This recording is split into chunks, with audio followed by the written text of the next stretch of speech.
Et Anthony, ensemble on parle de clavier aujourd'hui, on a beaucoup parlé des tactiles sur les téléphones portables, et bien les bons vieux claviers à touche, on croyait qu'ils allaient disparaître, ils sont en train de se réinventer. Ils sont là, moi j'en ai... Je connais quelqu'un qui va être content dans la ça maison. Ça y est, il est cassé, c'est fini.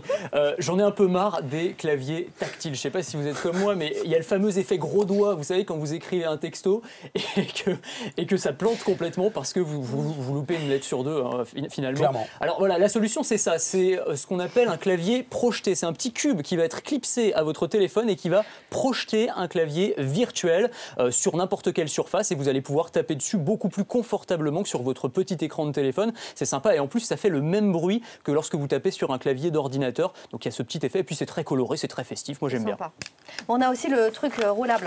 Ah voilà, le clavier roulable. Comme un poster. Tu vas tout casser aujourd'hui, c'est le but de la chronique. C'est la fin du monde en fait. Ça marche comme un poster ou comme une feuille de papier. Effectivement, on peut le rouler et il prend vie à partir du moment où on le pose sur une surface solide, donc sur une table par exemple, sur ses genoux ou peu importe. Alors on peut l'utiliser comme ça, comme un clavier. Alors ça peut être pratique quand on veut écrire un long message, par exemple quand on est dans un train, qu'on ne veut pas sortir son ordinateur portable. Alors faites pas comme la jeune fille là, qui est en train d'écrire un texto au restaurant. C'est sale. Ouais. Déjà c'est sale. Oui, puis c'est pas très sympa pour son ami non plus. Hein, voilà. Par contre, quand on est dans un train, on peut se permettre effectivement de prendre son temps, de sortir son petit clavier, de le dérouler et de l'enrouler quand on a terminé. Alors on mime toujours le clavier gonflable. Gonflable. Dedans, c'est ça.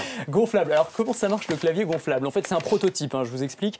Vous avez un film plastique que vous placez sur un écran tactile et sous ce film vous avez un gel spécial qui va faire gonfler, qui va faire jaillir certaines parties précises de l'écran par exemple. C'est beau ce que vous dites. C'est incroyable. Alors vous allez vouloir taper un numéro par exemple, un numéro de téléphone, vous faites jaillir les touches comme ça à l'envi et ça marche. Voilà. Alors, pour l'instant c'est un prototype, va falloir maintenant convaincre évidemment Nokia, Samsung, Apple d'installer ça, mais peut-être que demain on aura ça. Et puis maintenant, je mime toujours le clavier transparent. Là, voilà, on le voit même plus ce clavier. Je voulais juste vous le montrer parce qu'il est très beau. C'est un clavier d'ordinateur, mais qui mixe effectivement le hyper design. Voilà, très très beau. C'est pas des vraies touches dessus, c'est pareil, c'est un film plastique et sous le clavier, vous allez avoir un petit système de caméra qui va repérer sur quelle touche vous tapez et qui va donner les indications à l'écran d'ordinateur. Voilà, je voulais juste vous le montrer parce qu'il est très très beau et que voilà, ce sera peut-être ça qu'on aura demain pour son ordinateur. Et tout ça, ça peut être dans le commerce rapidement. Alors les derniers là, c'est des prototypes. Le premier, le clavier projeté, existe déjà dans le commerce et ça coûte à peu près 150 € sur les sites spécialisés. Voilà.